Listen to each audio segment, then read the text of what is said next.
Good morning, welcome back to my garden. I'm Melinda, and today's project is pruning Panicle Hydrangeas.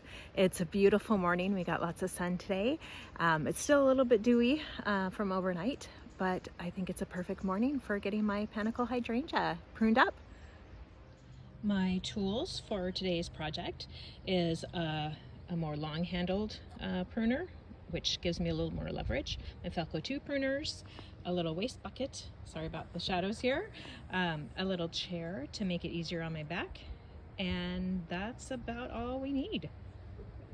And your tools that you use, we went through those, but make sure that they are clean. Before any pruning project, you want to make sure you have a nice clean pruner so that you're not infecting a plant from disease from another plant. So before we get started, I wanted to talk a little bit about the Panicle Hydrangea.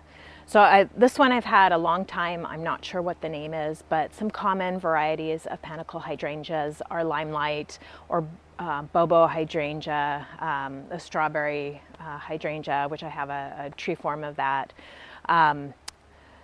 So that, like I said, this one I'm not sure which it is. I've had it for a long time. They might be kind of greenish in color and turn to white or cream, and then later in the season they will turn to pink or red. And they bloom on this year's wood, so you can prune them really far back. And typically they say that you can prune them about a third of the way back, but I know I've done it. Other people can prune them, a lot further back than that to kind of get the size in check if you want to. So with any pruning project, you look for the 3 Ds. You're going to take out the dead, diseased, or damaged wood.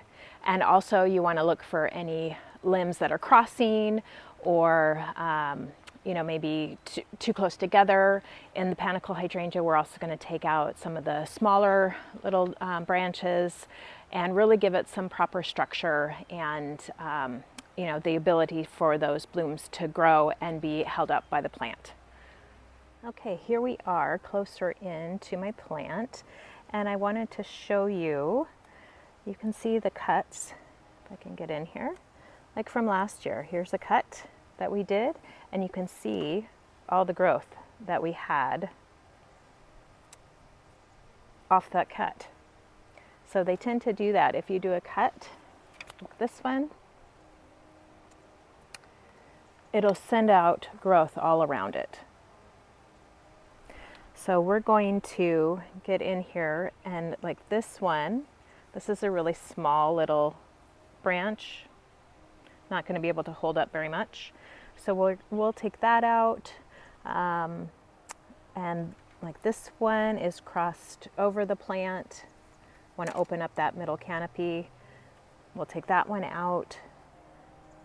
So far I'm not seeing too much damaged. There might be some dead. Here's another example of a really small little twig. That one's kind of dead. We'll take that out. And here's down in here, here's a crossing one. So that's not good. They'll rub on each other, so we'll have to sort that out.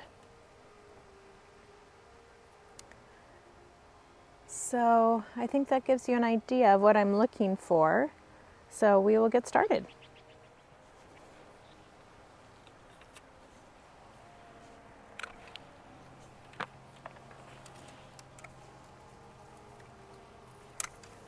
So I'm taking out these little branches first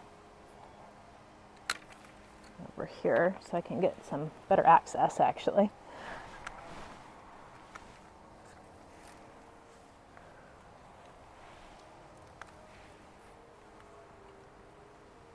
And this branch, I think I'm going to, there's a growth node here, here, and here.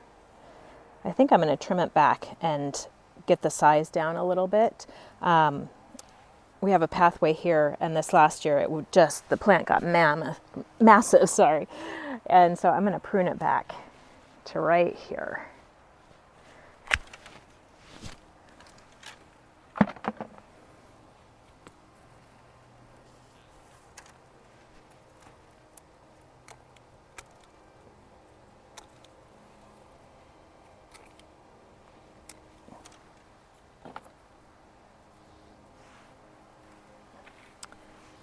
Do that again with this one.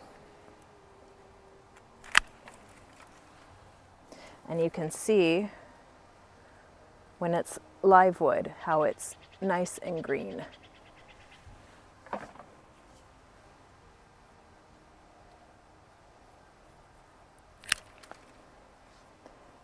And these larger, stronger branches, I'm trimming back to just above a node, so that will send out new growth there.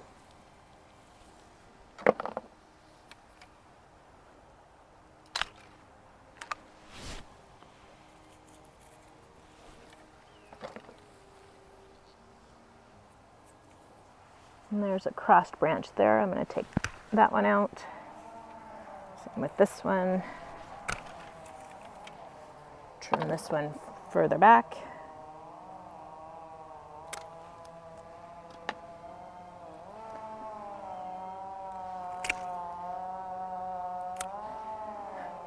You can hear a neighbor cutting down some trees or something there with a chainsaw.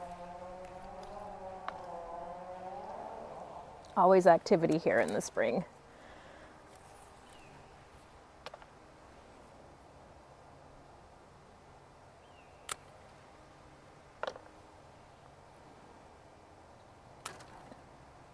This is a nice, at least I find this a nice calming activity. Okay, this branch, even though I just started pruning on it, I am going to take it back to that lower down node. This hydrangea gets really big for this space. I have thought about moving it, relocating it, but not yet. Maybe a little later, not sure yet. I got lots of plans for this garden this year. These are small, gonna take those out.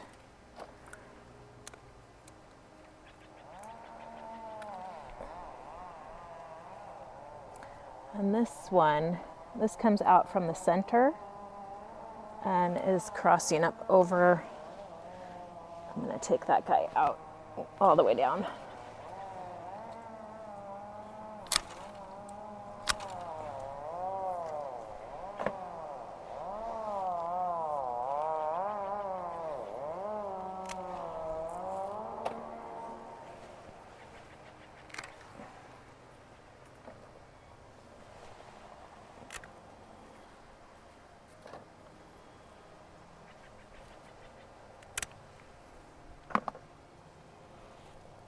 And if I didn't say before, you can take about 1/3 of the plant away, but oftentimes you end up taking more than that, and they do just fine. They spring back.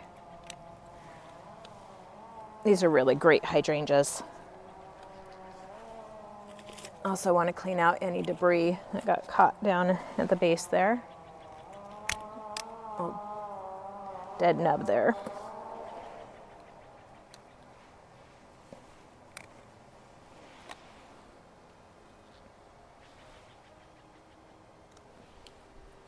Okay, so I think I will continue on and speed this up so you don't get so bored. But I think you've got the idea, and then I will show you when it's done.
Here is the after. So you can see how I got all those little branches out. Took out some crossing branches. Just took everything back and really got it down to size so that it fits in this little area.